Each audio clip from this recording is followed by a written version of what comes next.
This is what you would see if it wasn't for the hard-working volunteers at Channel 10. But thanks to their great effort, this is what you get.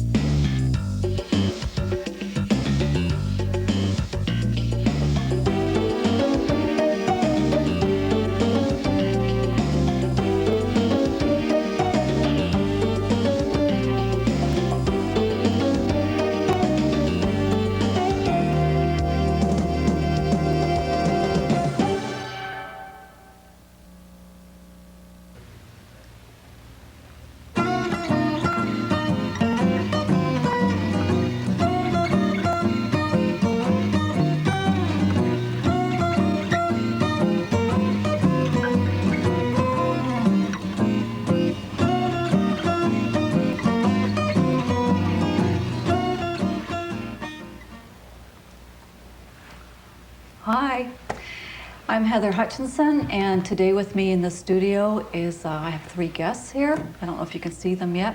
Oh, yeah, I bet you can now. Okay, from the National Film Board, we have Erik Eriksen and Jan Clemson, and who's not from the National Film Board, but who is a great aficionado of animated films. We have Gary Ramsbottom. He's been instrumental in helping us get, maybe some of you attended this past week or so, the Animation Festival from the National Film Board that was shown at the Civic Theatre.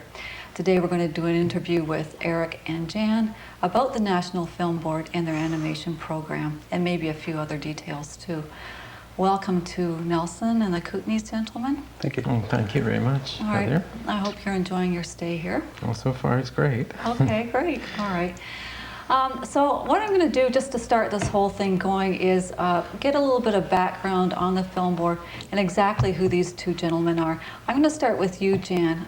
Maybe you can just introduce yourself to the large audience that we have out there, okay? Okay, well, I'm the, I guess my title is the Education Representative for the National Film Board Pacific Regional Studio, which is based in Vancouver. I sort of have a myriad of duties that cross all sorts of borders within the Film Board, but my main responsibility is to work with audiences throughout BC and to develop, mostly in my area, the educational use of our films. So I work a lot with educators throughout BC, and also I work very closely with my colleague Erik and other producers in our studio in the development of film ideas and testing, audience testing prints and developing user materials, and also trying to make the public aware of what kind of films we have for them to use. So this is more than animation. This is all the films that are shown by the... Animation happens to be one of my particular likes a lot, so I dive into animation and very easily, because I think it's a really creative medium that allows us to explore all sorts of areas where live action and dramas can't do it. Right. So how did you get started in all of this? Oh, well, it goes back a long way. Okay. When I was at University of BC, I used to go to the Tuesday noon showings, and there were these very, very interesting films up on the screen, and there's one name that kept coming up, and it was Norman McLaren. Oh, right. And I became intrigued. Then when I left university, I was actually working in the agricultural field, which does not seem to be too related. However, I was interested in film, and particularly National Film Board, and I found this, who is this organization, what is it, that produced these intriguing and very sort of stimulating films, and there happened to be a chance for a position in my area. I applied, and surprisingly I was accepted, and I've been there ever since. From the agricultural field to the film field? That's right. You could say, well, who did you know? Well, he's good at nurturing. Oh, I see. And Yeah, I know it seems strange for a lot of people to accept that. So, you know, it is possible to make these leaps. And, Okay. so that's sort of the rudimentary beginnings of myself in film. Well, when I was at university, I would belong to Film Soc, basically to get a free ticket into all the movies that were there. And I came from a small town which wasn't too well endowed with movie fare, so. Where was that? That was Armstrong. Oh, yeah. Not very far away. Right. One theater, and I think the big hit was Bambi or something like Right. that. Well, you're still So- in. They make cheese there too, don't they? I mean, they still do. So there's a little mouse involved Yeah. with that. Maybe there was some kind of. Something like that, you Right. know. Mhm. Yeah. Eric, what about you? Well, I began my involvement with film by going to the Vancouver School of Art back in the late 60s and early 70s. And I was studying primarily photography and painting, and I discovered animation was also featured. And I thought it was a marvelous way to take paintings and make them move. And it ended up that I started to make my living shooting animation, doing a lot of Oh, yeah. photography and things. And I became involved with the commercial freelance area. And I would shoot commercials and just a lot of independent filmmaker work and that kind of thing. But the film board began to hire me more and more and more until I ended up coming onto staff. And so I worked for many years as a cinematographer of animation. And then I directed a film, and then I went into producing films. So now I take people's ideas and I develop them into scripts and storyboards, get the financing for them, manage the production, and then work with Jan to get them distributed. Yeah. Now you were the producer of one of these films that was just shown. Two of the films. Two. Yes. And what were they? From Flores, which is an adaptation of an Ethel Wilson story, who's a BC author, and Sabina, which is a expressionistic film. It's a film as art, if you like. Right.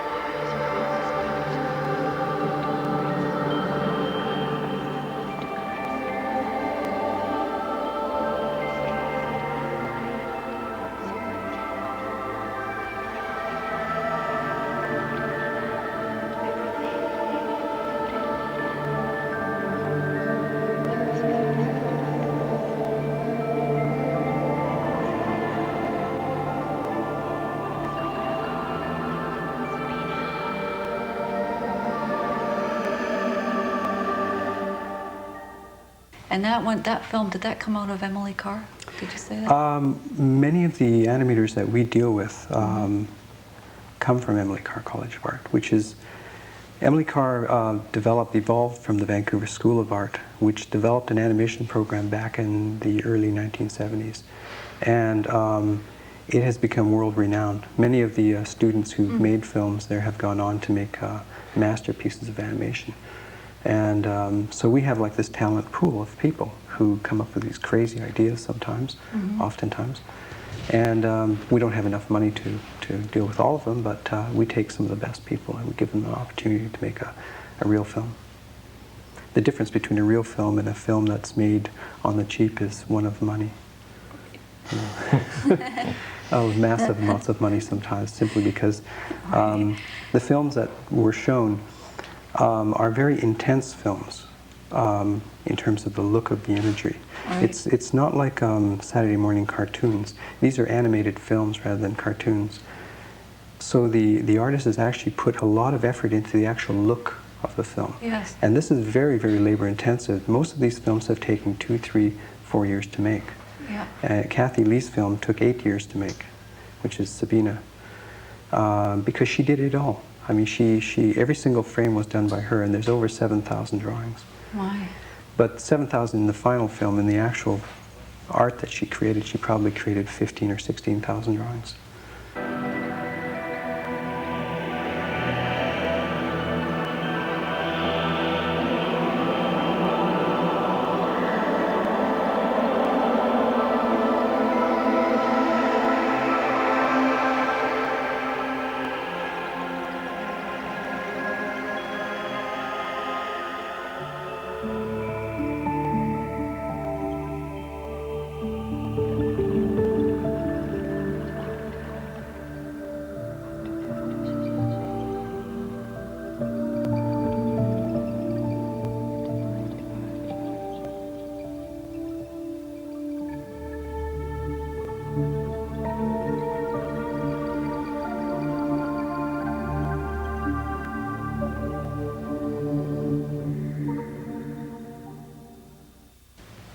at one point, as I understand it, NFB ran out of the East, Yes. mainly out of the East, and now, like, there's an office in Vancouver, and you're doing a lot of work out of there. When did that start, Jan? Oh, well, about mid-60s, 1965, 66. There wasn't always an office in Vancouver, but strictly a distribution office. Right. But it's the production end of it. The film board, began in Ottawa in 1939, and then in 1955 moved to Montreal, and remained. Its headquarters are still in Montreal, but all of the production was done in Montreal up until at least 1965, pretty well into the 70s. But as an attempt to try to reflect the various sections of the country and regions of the country and the people's passions and concerns, etc., the Film Board found it necessary to develop production studios in the major centres across Canada, from Halifax to Vancouver. And so it started out very simply with one person and a desk and a phone, but then eventually, one film got made, and more. And now we have an integrated studio in Vancouver, integrated between our distribution and marketing activities and the production activities, a staff of about 12 people. And of course, as Erik will mention, all the production activities are done by freelance filmmakers and experts and artists in the, sort of the community at large. And this has happened all across Canada, in Edmonton and Winnipeg, Toronto, Vancouver, and here in Vancouver. And sorry, I mentioned Halifax, which is called our Atlantic studio. And so far, we believe it's been very successful. There's push and pull between headquarters and the regions, of course, as there are in other areas of the country. But in a sense of developing, helping both to develop films that reflect the interests and concerns across the country, and also to help develop filmmakers across the country, it has, I believe, been very successful. And we think that will probably continue for some years in this way, as long as our budgets continue to come, of course. Right. You are federally funded. Yes. Yeah. Correct. Yeah.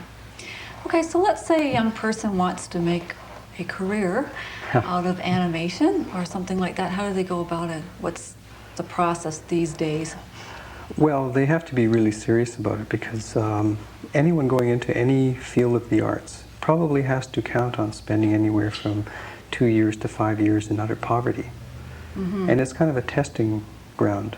And if you can survive that, you can probably survive anything. So if you're really serious, you should take good courses in appropriate schools, first of all. And for animation, the Emily Carr College of Art or Sheridan College in Canada, in Ontario, those are the two prime places that people would go to train in animation. The program at Emily Carr is not geared towards creating craftsmen. In the animation industry, the stuff that you see in television most of the time is done by craftsmen. And what they do is they animate what are called key drawings, and then they have people who do the in-between drawings. And oftentimes that stuff is sent to Japan or the Philippines and places like that, because they want to keep their costs down. They also reuse things over and over again. And so there's a kind of a sloppiness to it, which, if you're really into animation, you can see it. It's very evident. It's almost painful to watch some of that kind of animation. The animators from Emily Carr treat animation as an art form, as a vehicle for personal expression. And that's quite different. That means that the kind of films that they make are going to be gems. They're going to be very individualistic, very imaginative, very unusual. And unfortunately, most people don't see those films except when festivals of animations come into towns.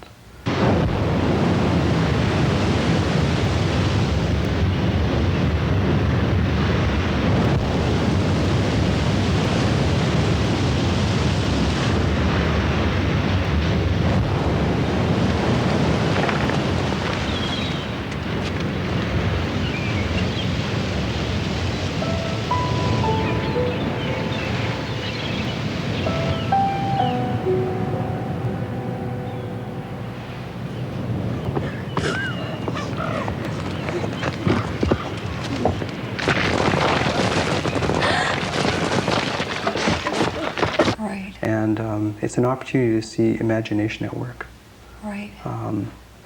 I've been to some international festivals in France, And I'm telling you, some of the films that you see, they're incredible. I mean, to realize that certain imaginations can exist, Yes. it's enlightening. It's a wonderful experience, and it makes it feel like it's really worthwhile to be doing this kind of work. Because oftentimes you can work 2 years on a film, and it's just, you want it to end, but and when it does, it's like, oh, this is great. But it's a long, hard slog. As you know, the Film Board's accomplishments in international competition have been very enviable, actually, and we are very proud of over the years, the huge number of awards the National Film Board has won, and we are certainly known internationally for our animation and our very individualistic animation, as Erik has mentioned, which is not easy, it's not cheap, and so on. But one of the films we hope to bring, if we have any more festivals in Nelson, would be a film by Wendy Tilby, who is another Emily Carr graduate, but her first student film called Tables of Content, or Tables of Content, whichever you play on words, of course, in the film. It won first prize in open competition in the Montreal Film Festival 3 or 4 years ago. And that says something for a student film to be able to walk away with the top jewelry, And now she's just completed a film which we'd hoped to have here but wasn't available, called Strings. So we hope to be able to show it to the people in Nelson in the near future. Like maybe next summer. Yes. Yeah. So we get, if that happens, right, Gary? Yeah. Or sooner, maybe. Yeah, or even sooner. No, I think it would fly here.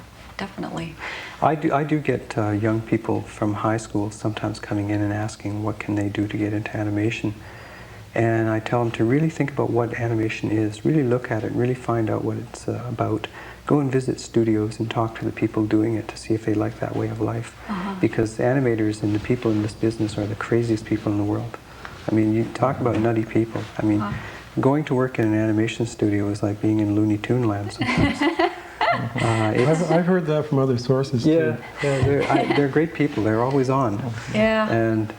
And yet at the same time, animation is a very sort of intimate and personal thing, because it's what an animator puts on paper or on a cell, or with ink on glass or whatever technique they're using, is oftentimes sort of a personal reflection, because basically they are the actor. Yes. And everything that moves in an animated film is an actor, and so they're really sort of extending themselves into this different world, and it's an amazing process. Not very many people can do that.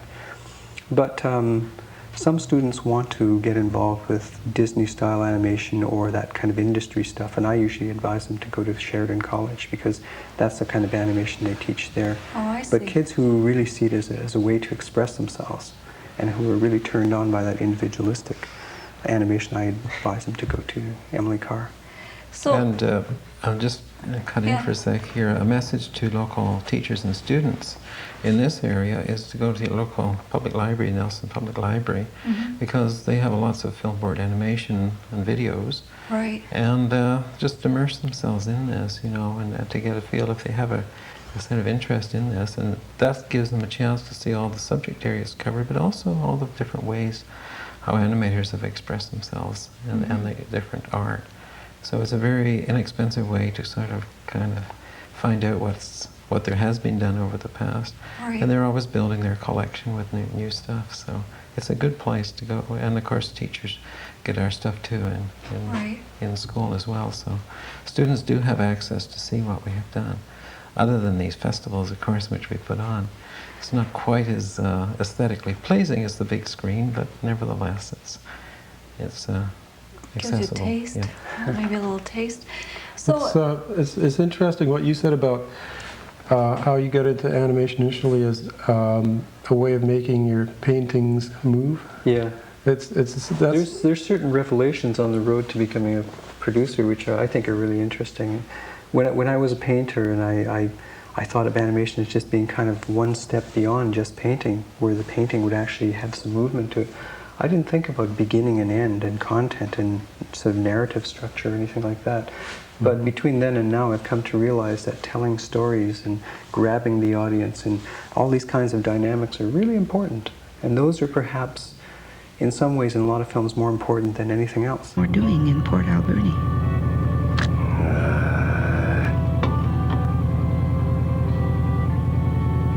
third man aboard the fishboat was an anxious kid who had come down to the floats on Flores Island and asked the captain to take him down to Port Alberni. Captain Crab looked forward to be home with his wife again. Mrs. Crab's name was Effie, but at home she was called Mrs. Crab, or Mom. And her name had come to be used only for the FEC, which was by this time more Effie than Mrs. Crab was.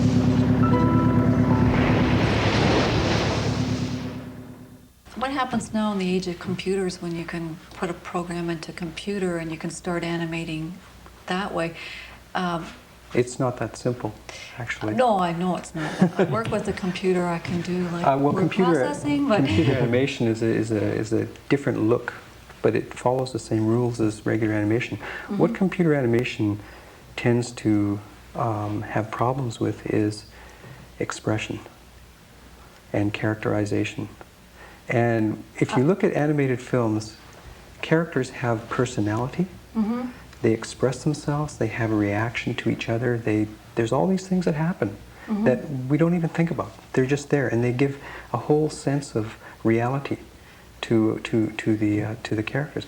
With computer animation, you're dealing with objects, and to give them personality and to give them character takes a lot of work. And usually people will let the software kind of run things too much. Oh. Huh. You know, they really have to work with the software to give it that kind of quality. And one of the people who is one of the preeminent computer animators in the world is a guy called John Lasseter, who works at Pixar. And he made a film called Luxo Jr. and another one called Big Red, which won an Academy Award. These films are computer animation, but they have this character and this acting and all this kind of stuff to them. The reason why they have that is because he started at Disney as a conventional animator. Oh, I see. Yeah. And he understood that. And previous to his films, computer animations were typically robots or metallic things flying through space or coming at you, yeah. you know, and kind of all the same. It was kind of an inert world, you know. Yeah. Uh-huh.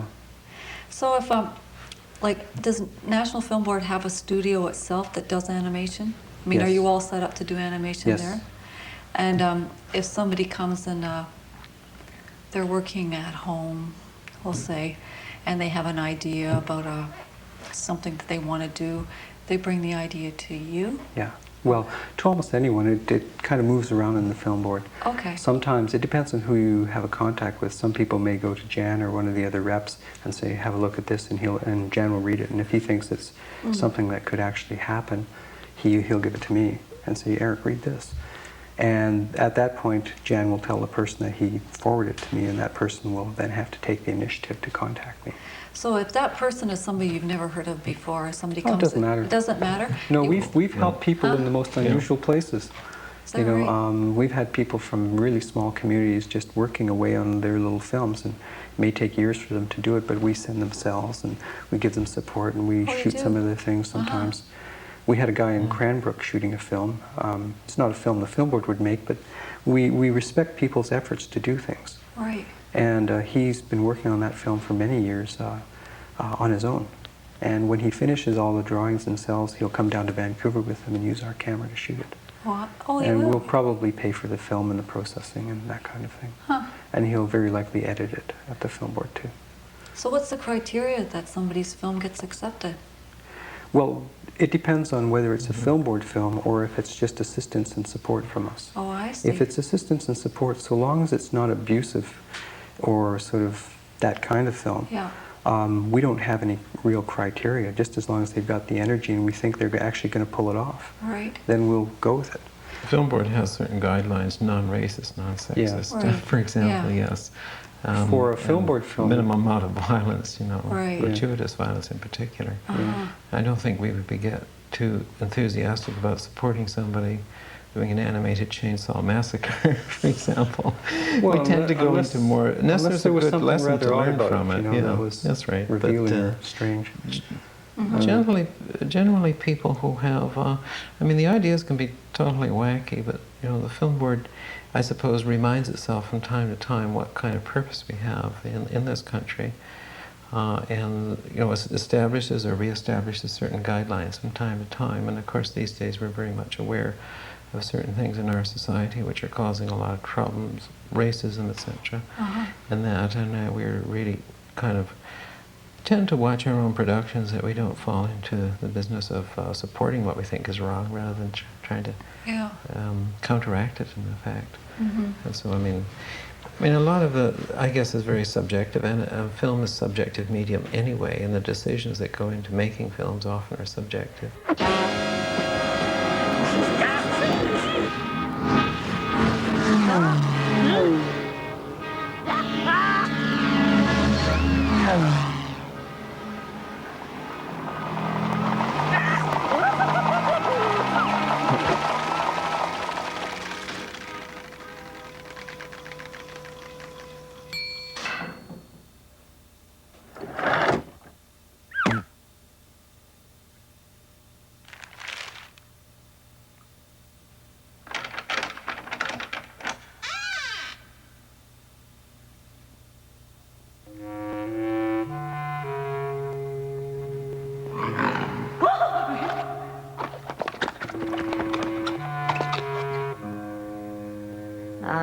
Been here long?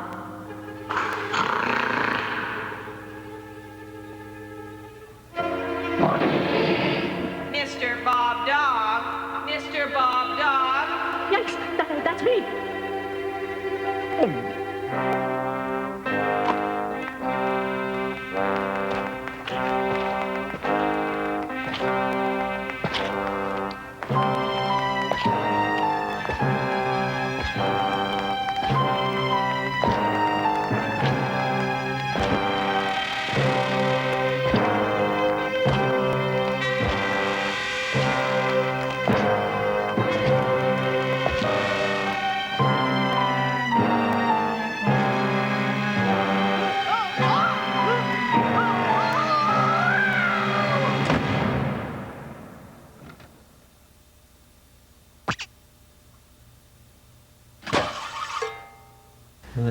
It's true that we would certainly like to do more help than we can. We are limited in our budgets, but as Erik said, we're able in a small way to assist many people, especially getting started, in that sense, and getting their first film off the ground, and that Film Board nationally has, and each studio has a certain amount of funds to assist people like that.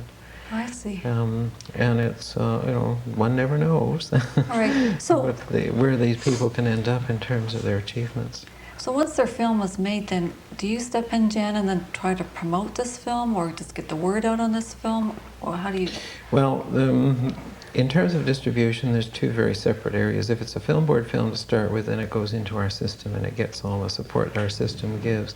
If it's an assistant film, usually those people have to fend for themselves with distribution. We did have a program where we put prints in our library, but as a result of cutbacks, we had to cut that out. So we don't do that anymore. And it's sad that it had to stop. Right. But there is an independent film distribution company a few doors away from the Film Board in Vancouver called Canadian Film Distribution West, and they take on a lot of independence work, and that is a real problem for people getting, their stuff, because they have to go out and hawk it and become a little aggressive at trying to interest people. Now, there are occasions when an assistance program becomes such a great success that the Film Board will take it on as its own production, and so an agreement is made between the filmmaker and that. It's called a buyout program. And there are a few occasions when that has happened to us. I think one, the film we showed from Flores, made by Stephen McCallum, his first film he made was Debts, and it started out as an assistance program. And we liked it so much, and it was really first class and a very competent animation, so that it became our film meaning a National Film Board production in our libraries, etc. So there are rare occasions when that will happen. So Jan, you get to go to different little animation festivals like the one that we're having here, right? Yes, not often enough. We let out of our cages occasionally. Okay. Yes, Yeah. And those are those are very nice experiences. Many years ago, there used to be a film board office in Nelson here. There did? Over 15 years ago, I believe, yes. A distribution office, you know. I what know did that's they- ancient history. Wow. But, What did they do? I mean, distribute. It was a distribution office, yeah, and there was a distribution rep in it who was responsible for promoting our films to various parts of the community, to schools. Like the whole and- Kootenays Yes. would be like that?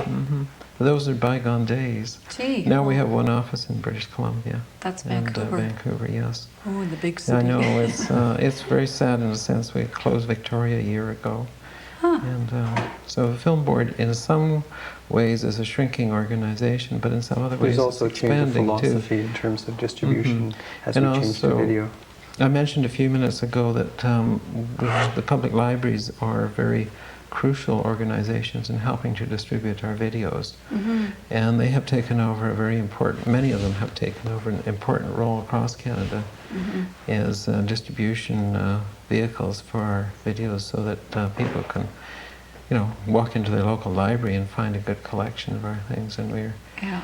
it's a very, very important facet of distribution for us. Yeah. So we hope that local people in the Nelson area will make good use of it. All right.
What's the street you've got on here? I'm kind of Oh, intrigued. it's The Apprentice, the film that we showed here, the latest film by Richard Conde. You have to see it, I can't describe it, but essentially it's about an old fool trying to train a new fool who's not too easily trainable. Oh, okay. So it's an off-the-wall film. But Richard Conde is probably best known for The Big Snet, All right. which is one that That we is just- a very popular film. And that we just saw Yeah, this which- film festival here, right? Okay. Yeah. So, it's great. So now we're going to do one in the spring. Is that right, Gary? It hasn't been established yet, exactly when it will be. But It Well, might be in looks the like- fall, it might be in the fall. yeah. Okay. What do we have to do to get this one going? Do you know? We need a lot of money. Not a lot of money.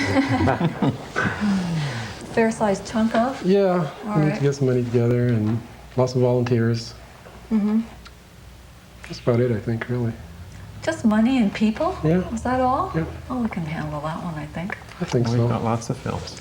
You've got lots. You've got I the mean, films. What we had in this festival here is just a little taste of what's available. I mean, the film board, this is our 50th anniversary of Animation Studio and the film that board, right? which began in, began in Ottawa, and the person who started it all was Norman McLaren, who was very famous worldwide for his films. And so this festival we've just had is in celebration of our 50th anniversary of our animation studio. So, you know, which we showed one of Norman's earlier films, and there's lots more of his, and there's lots more of other very, very creative animators that we would love to be able Yeah. to show to the people of this area.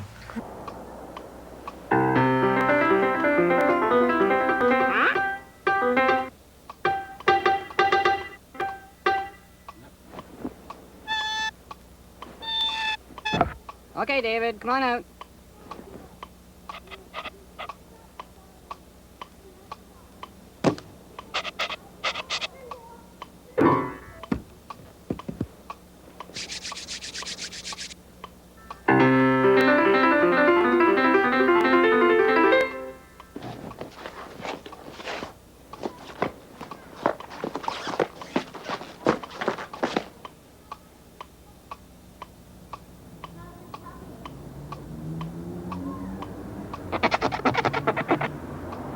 We've got the stuff, and we would love to help. Great. Oh, I'm sure we would accept the help. Oh, yeah. Well, I'd like to thank you folks for being so helpful in this past, just the festival we just had. It's been really wonderful to get your assistance, and it's really appreciated.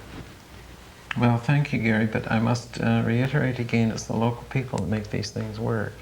We don't have the energy or the money or the staff to be able to come in and kind of put on a big festival without the local people setting it up.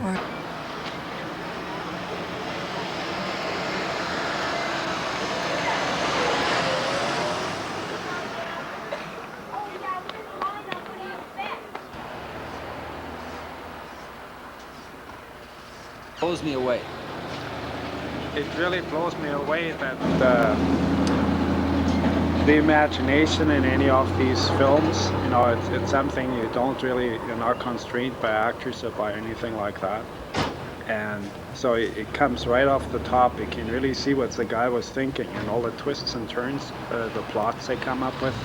That's what I like the most about it. We moved here especially for this, right?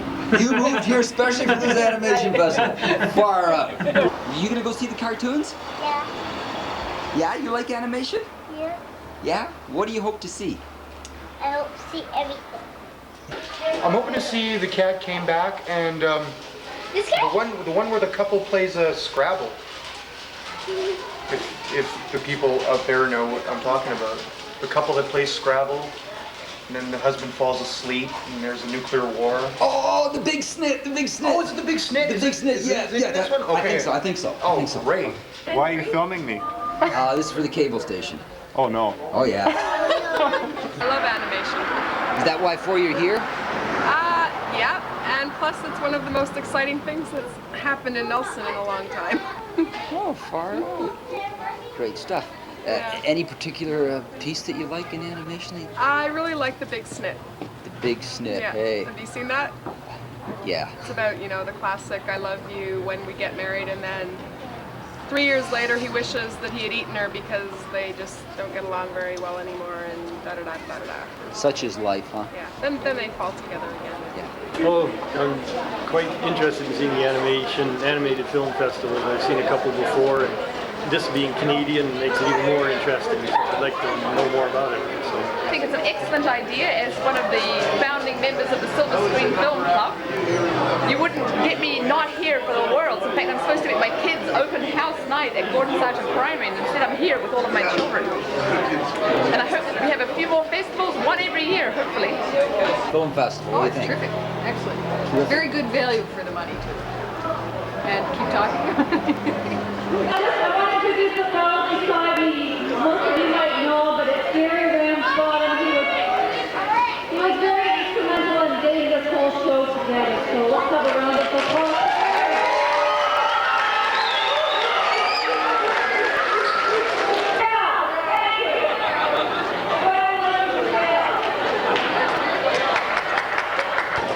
Good evening, everyone. Certainly most impressed by this fantastic turnout that we're having here, and I hope that you enjoy sampling some of the creations of the National Film Board in Canada. And this is one way you can get some of your taxes back, because we are a tax-supported organization. We have been since 1939. Great. Great. Yeah, it was pretty good. I liked it. Want to see more? Pardon me? More? Yeah, definitely. What did you think of the festival? Very good. I'll see you later. Draining. Raining? Yeah, it was beautiful. Did you enjoy it? Very much. Very good. One of the most famous local festivals in Canada is at Yorkton, which was started many years ago by people who really liked film. They weren't filmmakers or people in the business, but they just loved films, and it was a community effort. And now for Canadian filmmakers, independent filmmakers, not people making American type films or those kinds of things, but people making smaller films, documentary films, animated films, this is one of the Canadian festivals. I mean, a real festival where you get awards and things like that. And just about every independent filmmaker I know looks forward to that festival. Right. But it's literally the only real one. I mean, we do have Festival of Festivals in Toronto, we have the Montreal Film Festival, we have the Vancouver International Film Festival. But they're sort of international, they're not really Canadian films. So it's a very unusual thing, and I think if this festival really grabs, it could be quite good. Could just dust off the seats in the theater here, clear off the popcorn a little bit, Well, Nelson's a great place to have one too. Oh, I think so. Oh, it is. Yeah. Especially with all the other art events in the summer too. Yeah, that would be wonderful. Yeah, that would be great. What else can you do now? Okay. Now, so we'll be back next year, is that right? Isn't that nice? Is there anything else you want to add just before we close this off, or any final we last probably rambled words? long enough. Just to say to people watching our program that the film board is still very much alive, and we are really anxious that people see our stuff, and we like to develop local community contacts, and we just want to thank you very much, you people, for helping out, and thank you. Thank you again. It's a pleasure being here. Great. Okay. Eric? Well, it's very nice to come up to Nelson and see other parts of the province, and to see things happening in other parts of the province, because the film industry tends to be very concentrated around Vancouver. Boy. That's where all the talent and the services and all the, I shouldn't say all the talent, because I know there are people outside of Vancouver. But it's nice to see interest in things developing in other places in the province. Great. Okay. Well, thank you all for coming and being here. And I guess this just about wraps it up.